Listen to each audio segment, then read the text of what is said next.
your story really resonates with me in a lot of ways. My background was in childhood education, and I started teaching as a 3rd and 4th grade teacher. And again, same things. Like, I would have these kids that I didn't know what to do with, and I was 22, and I said, well, let's read a lot.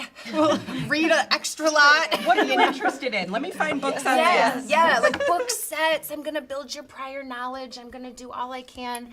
And I didn't know what to do. And I got my master's degree, still didn't quite know what to do.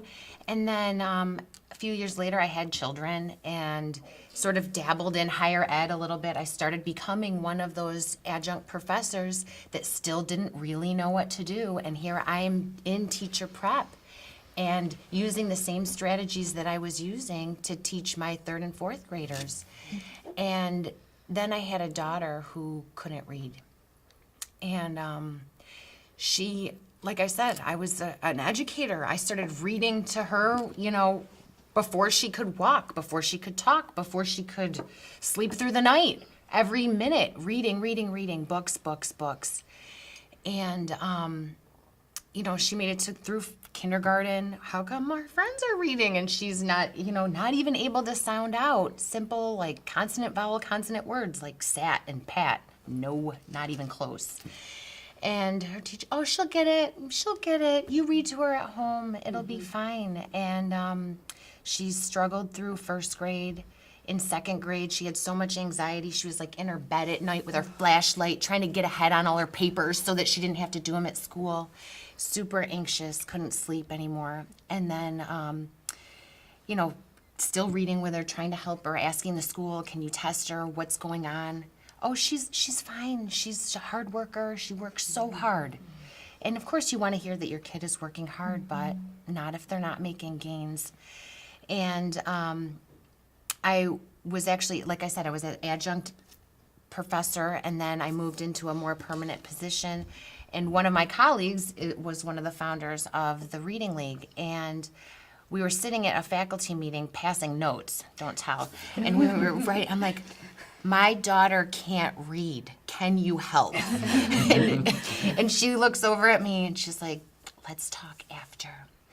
And so, and that all came about after a parent conference that I had with her 4th grade teacher, who said to me, I have never seen a child work as hard as your daughter and make so little progress.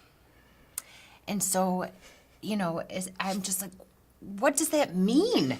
Like, stop telling me she works hard and give her some success, And so after a year and a half, we actually ended up changing schools to a different setting because I knew that this wasn't working.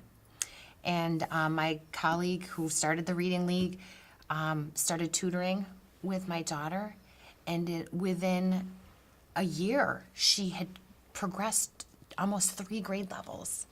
And now she's in 8th grade, and she's making headmaster's list. And, her spelling still struggles at times. She's getting there little by little, but she's making A's in school and learning about crazy physics and hard science and knowing how to decode with syllables all of these academic words. And she's doing really well. And so obviously there's this emotional pull. Like, once your child walks through this journey of not reading to reading, you are transformed and a believer in some ways. Like, this works. I have seen the deep success in my own family, and it has transformed the trajectory of my child. And